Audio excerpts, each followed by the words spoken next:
So welcome back to the tutorial for the transporting aces. So in order to do this trick, you need 4 aces and 4 kings, right? And it's a setup based trick. It's a simple trick but has a beautiful effect if done with the right amount of misdirection, right? So to start this effect, we'll have 4 kings on the top and in any alternating order, right? And then on top of that we'll have 4 aces. So we'll have 4 aces face up just like this, and what you need to do now is you need to hold a pinky break or any kind of break below the next 3 cards, right? Basically the 3 kings. So the way you can do that is while you're talking to the spectator, you can show them that all cards are normal or something like that, and while you're squaring up the deck, right, you can take a pinky break with your pinky finger just like that, right? So if you see here, I've taken a pinky break, always an exaggerated one, but if you see it from the top or from the side, from these angles, they shouldn't be able to make it out, right? In fact, if you put some pressure with your thumb on this edge, right, and hold it in a mechanics grip as well, they won't be able to see any any kind of separation between those 7 cards, right? The 4 aces and the 3 kings. So once again, so you need to hold a pinky break below the next 3 cards. So you just spread the cards like this, and while you square up, you take a pinky break, right? So if you see here, I've taken a small pinky break. This is enough, right? This is actually exaggerated one, but still, if you just do it this much, it should be enough, right? And if you have if you're talking to the spectator while doing this, it's going to be as if you did nothing, right? It's just a simple spread. So now on to the next step. So now what you will do is you will first show the spectator the 4 aces. If you've already shown it, well and good. Otherwise you can show it again just like this, and now you lift all the 7 cards. You use your thumb, and from the pinky break which you took, you will lift all your 7 cards. So now we have 7 cards, the 4 aces and the 3 kings, right? So you lift the 7 cards, and now you just show them that you are placing the aces back on the top one by one. So you start with the ace of diamonds and you roll it over, the next ace, roll it over, the next ace, roll it over.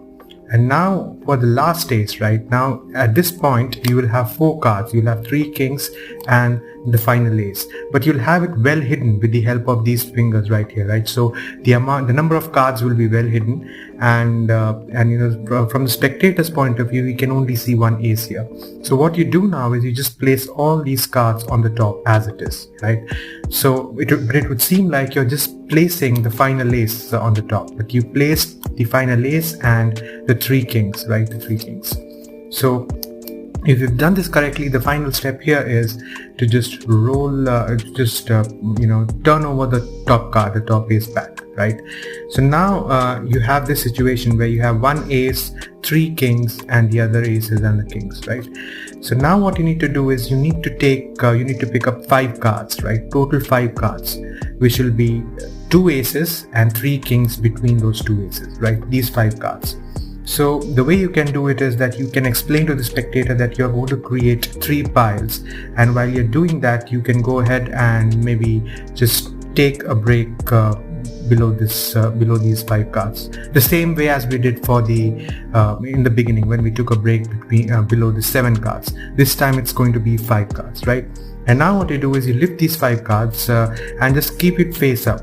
It's important that you keep it face up because the spectator can see one of the aces here, so he knows that, so that's going to give an illusion that you have all the aces, right? But make sure not to flash any of the kings or any other cards, so just place it firmly on the table.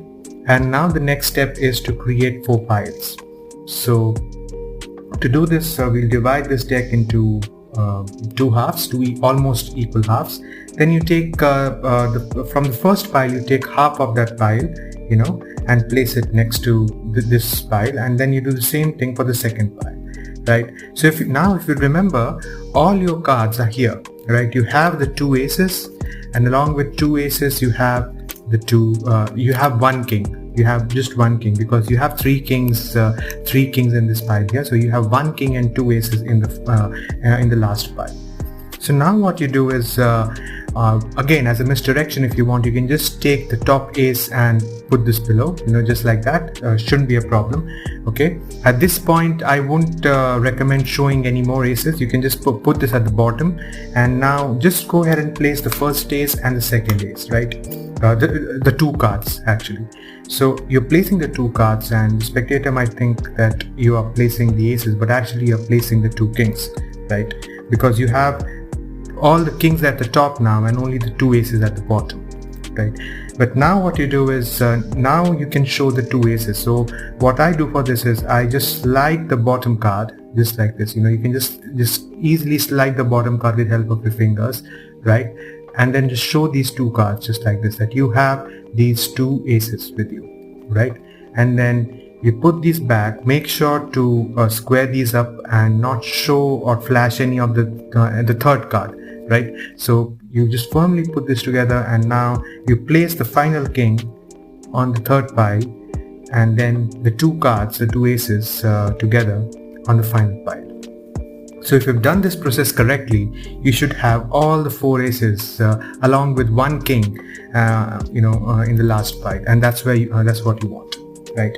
And now you can explain to the spectator that you will take the four aces invisibly, just like this. You've taken the three aces, sorry, and then you place it on the on top of the last pile, so that you have four aces here. And just with a snap, you can show that you have four aces right here. Okay, so that's the that's basically transporting the four aces, right? Simple.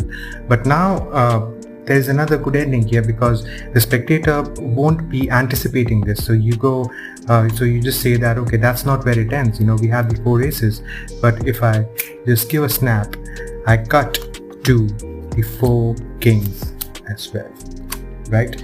So that's basically another another additional effect that you add to this transporting aces, and definitely is a good trick to do. So yeah, it's pretty simple. I mean, the only I think the only move that you need to know here is basically get a pinky break and have the setup and just follow the steps in the right order. And if you do that correctly, you should be able to do this. And with the right bit of misdirection, when you're talking to the spectator, make sure you have eye contact with them, and make sure that you're not doing any more sneaky moves. Just keep it simple. And yeah, I hope you liked this tutorial, and hope this was helpful. Keep following for more amazing tricks, and thanks for watching.